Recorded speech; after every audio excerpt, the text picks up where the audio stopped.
Hello students, आज जो मैं वीडियो अपलोड कर रही हूँ वो क्लास 12th की है। ठीक है, 11th की भी बहुत सारी वीडियोस पहले से अपलोडेड हैं और भी रहेंगी आगे। जो फाइनल अकाउंट्स की वीडियोस हैं वो मैं अपलोड करूँगी, क्योंकि फाइनल अकाउंट काफ़ी लेंदी चैप्टर है और उसके न्यूमेरिकल भी ज़्यादा हैं, एडजस्टमेंट भी ज़्यादा हैं, तो वो साथ में चलेंगी। लेकिन आज मैं 12th की कर रही हूँ। इसमें 12th में हम जो चैप्टर ले रहे हैं वो हमारा है कंपैरेटिव स्टेटमेंट्स। देखो, कंपैरेटिव स्टेटमेंट्स होता क्या है कि जब हम कंपनीज़ की प्रोग्रेस चेक करना चाहते हैं, फर्म की प्रोग्रेस अगर हमें चेक करना है कि वो मतलब कितना ग्रो कर रही है, तो उसके लिए पिछले सालों की प्रोग्रेस देखनी पड़ती है। ठीक है, जो पिछला रिकॉर्ड है वो देखेंगे तभी तो हमें पता चलेगा कि जो हमारी फर्म है, कंपनी है, वो कहाँ पर स्टैंड कर रही है। तो जो फ्यूचर प्रोग्रेस है फर्म की वो एस्टिमेट करने के लिए क्या करना पड़ेगा, उसकी जो पास्ट परफॉर्मेंस है वो चेक करनी पड़ेगी।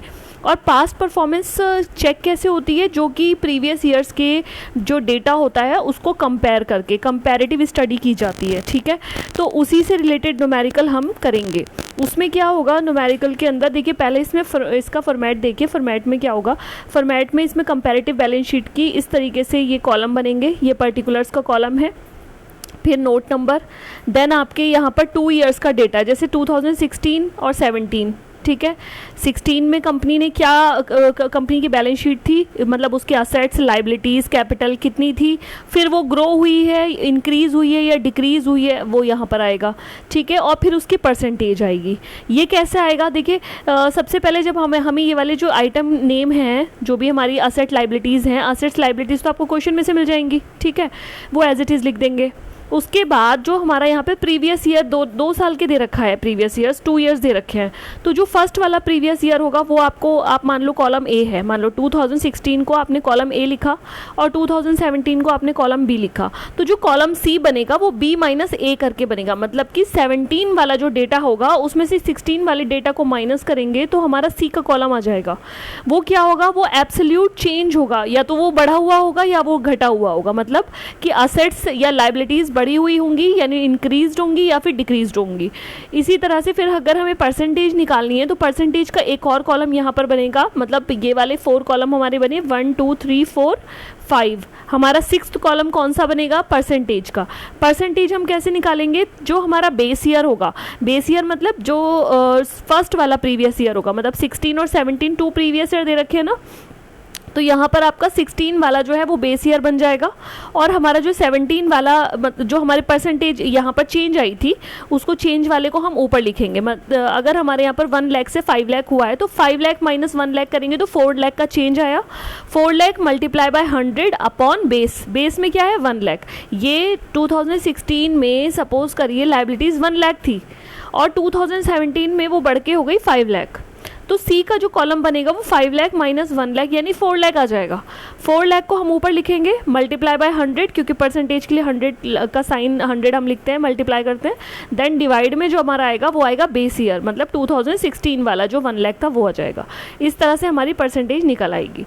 ठीक है, तो इसके जब न्यूमेरिकल करेंगे तो आपको और क्लियर हो जाएगा। X limited was in the business of manufacturing plastic bags. The company decided to manufacture low cost jute bags instead of plastic bags.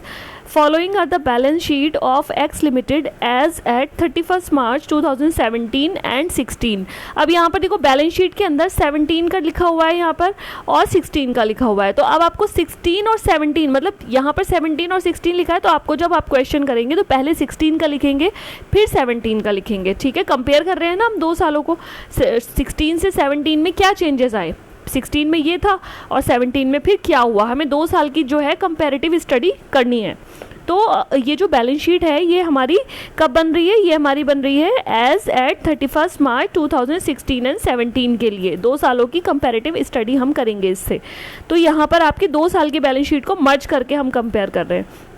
16 के लिए ये वाला कॉलम हो गया, 17 के लिए ये वाला कॉलम हो गया, और 17 माइनस 16 के लिए ये वाला कॉलम, मतलब इंक्रीज या डिक्रीज बी माइनस ए, और यहाँ पर परसेंटेज निकाल देंगे। ठीक है, परसेंटेज निकालने के लिए सी वाला कॉलम रहेगा ही, मल्टीप्लाई बाय 100 रहेगा ही क्योंकि परसेंटेज निकल रही है।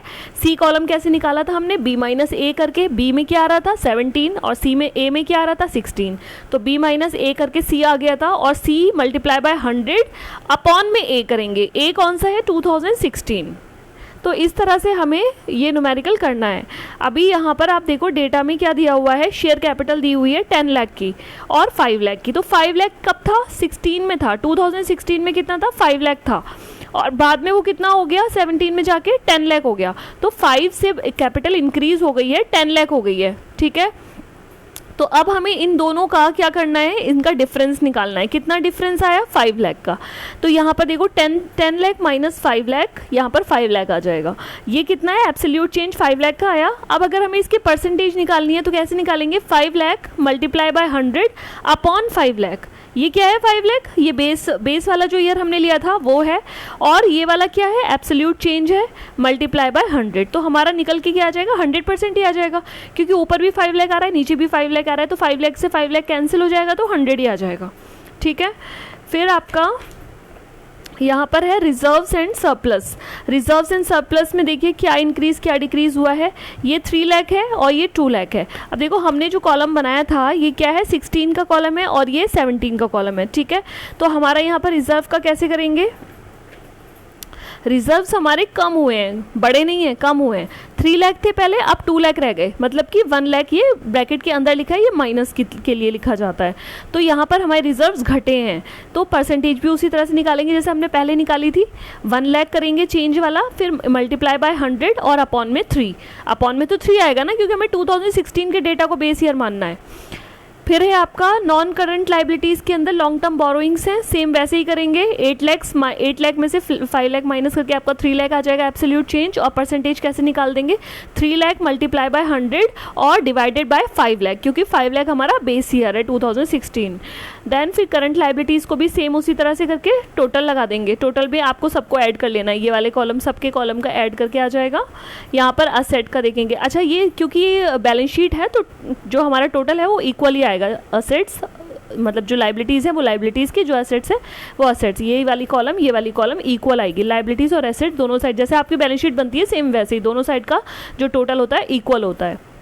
तो अभी यहाँ पर क्या, असेट के अंदर नॉन करंट असेट्स, टेंजिबल और इंटेंजिबल। करंट एसेट्स में inventory, cash and cash equivalents, और फिर टोटल। तो इसमें भी सेम ऐसे ही करेंगे। आपका ये 2016 का है 8 लाख, ये 2017 का है 14 लाख। तो 14 लाख में से 8 लाख माइनस करके 6 लाख आ गया, ये कॉलम सी हो गया। और फिर परसेंटेज कैसे निकालेंगे, कॉलम सी वाला अमाउंट लेंगे 6 लाख मल्टीप्लाई बाय 100 और डिवाइडेड बाय बेस ईयर। तो बेस ईयर हमारा कौन सा है, 8 लाख, ये वाला करके फिर हमारी परसेंटेज आ गई 75%। इसी तरह से इंटेंजिबल एसेट्स का हम कर देंगे 2 लाख, 3 लाख, यानी 1 लाख का इंक्रीज़ हुआ है, एसेट बढ़ी है।